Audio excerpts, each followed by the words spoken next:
స్టూడెంట్గా ఉన్నప్పుడు car motor సైకిల్తో పని ఏంటంటే చదువుకోవాలి, పుస్తకాలు చదువుకుని పని కదండి, రూమ్లోకి వచ్చి ఏదైనా అర్జెన్సీ ఉంటే ఏ క్యాబ్ ఉంది కదా ఓలా బుక్ చేసుకుని వెళ్ళరా.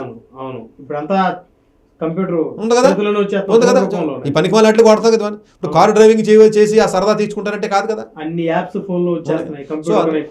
సో అందువల్ల ఏంటంటే తల్లిదండ్రులు ఒకటి. అలాగే మీ పిల్లలు నడపకపోయినప్పుడు ఈవెన్ యూఎస్లో కూడా మిగతా చోట్ల కూడా చాలా మంది యాక్సిడెంట్లో చనిపోవడానికి యూఎస్ చనిపోతుంది. రీజన్ ఏంటంటే ఒక డబ్బున్న కారు ఉంటుంది, వీళ్ళందరూ వెళ్తున్నారు దగ్గరికి. సో మీరు గమనించుకోవాలి తల్లిదండ్రులు. వీడి ఫ్రెండ్కి మోటార్ సైకిల్ ఉందంటే మీరు ఆడి దరిదాపులు కూడా వీడిని పంపకూడదు. ఎప్పుడైనా ఇప్పుడు పిల్లడు ఉన్నాడండి ఎవడో, వాడి ఫ్రెండ్కి మోటార్ సైకిల్ ఉంది, ఆడు తిరుగుతున్నాడు, ఈడాడి ఫ్రెండ్ అయ్యాడా డేంజరే. వాడు కారు ఉంది, వీడి కారు లేదు, ఈడాడి ఫ్రెండ్ అయ్యాడా డేంజరే. ఇది వినడానికి కొంచెం ఇబ్బందిగా ఉన్నా ఏదో టైంలో ఈడు అడుగుతాడు. అవును, అడకపోయినా రోజు అదే వెహికల్ అనిపిస్తుంది కదా.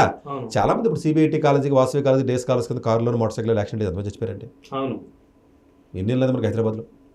సో ఇవన్నీ ఏంటంటేనంటే చాలా పెద్ద నెంబర్ అండి. ప్రతి 3 నిమిషాలకి ఒకటి చనిపోయి, ఇప్పుడు మన ఎపిసోడ్ చేసి టైంలోనే 10 మంది చనిపోయారంటే అసలు చూడండి ఎంత బాధాకరమైన విషయం అండి. ప్రపంచంలో ఎక్కడ లేదండి నెంబరు, ఎక్కడా లేదు ఈ నెంబరు. భారతదేశంలో చాలా హైయెస్ట్ డెత్స్ యాక్సిడెంట్స్ అండి. ఆల్మోస్ట్ మీకు సూసైడ్స్ ప్లస్ యాక్సిడెంట్ డెత్లో ప్రపంచంలో ఎక్కడ లేని నెంబర్ ఉంది. మీకు సూసైడ్స్ కూడా అంతేనండి, ఆల్మోస్ట్ 1,75,000 మంది చనిపోతారు సంవత్సరానికి.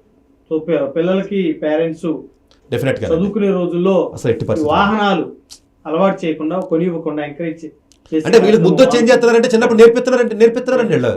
ఏంటి 10వ తరగతి 11వ తరగతి నేర్చుకోవాలి కదా సార్, మినిమం నేర్చుకోవాలి కదా. సైకిల్ అనేది ఎప్పుడు కాదండి, సైకిల్ మోటార్ సైకిల్ నేర్చుకోవడమే తప్పండి. అసలు మోటార్ సైకిల్ నేర్చుకోవద్దండి, డైరెక్ట్ కార్ నేర్చుకోకూడదు. ఏంటి నేర్చుకోవచ్చు, ఎందుకు తప్పే ఉంది? కాదండి, మీకు మోటార్ సైకిల్ రాకుండా కారు చాలా మంది నేర్చుకోవచ్చు అండి. ఇప్పుడు మా ఇళ్లలో ఉన్న పిల్లలందరూ మోటార్ సైకిల్ రావాళ్ళకి, మోటార్ సైకిల్ ఇప్పుడు తోళ్ళ తెలియదు వాళ్ళకి, నేర్పించాలా కారు, మంచి సేఫ్టీ ఉన్న కారు కొను, ఓకే. కొంచెం మెచ్యూరిటీ వచ్చిన తర్వాత పంపించు, 21, 22, 20 సంవత్సరాలు 21 వచ్చిన తర్వాత. డైరెక్ట్గా మోటార్ సైకిల్ నేర్చుకుంటే కారు వస్తున్న కాన్సెప్ట్ తప్పండి. డైరెక్ట్గా కారు నేర్చుకోవచ్చు కదా. చాలా దేశాల్లో మోటార్ సైకిల్ ఉన్నాయండి. కాదండి, యూరోపియన్ కంట్రీస్ వెళ్ళండి, యూఎస్ వెళ్ళండి, కెనడా వెళ్ళండి, మోటార్ సైకిల్ ఎక్కడ ఒక ఏషియన్ కంట్రీస్లో ఎక్కువ తప్ప మోటార్ సైకిల్.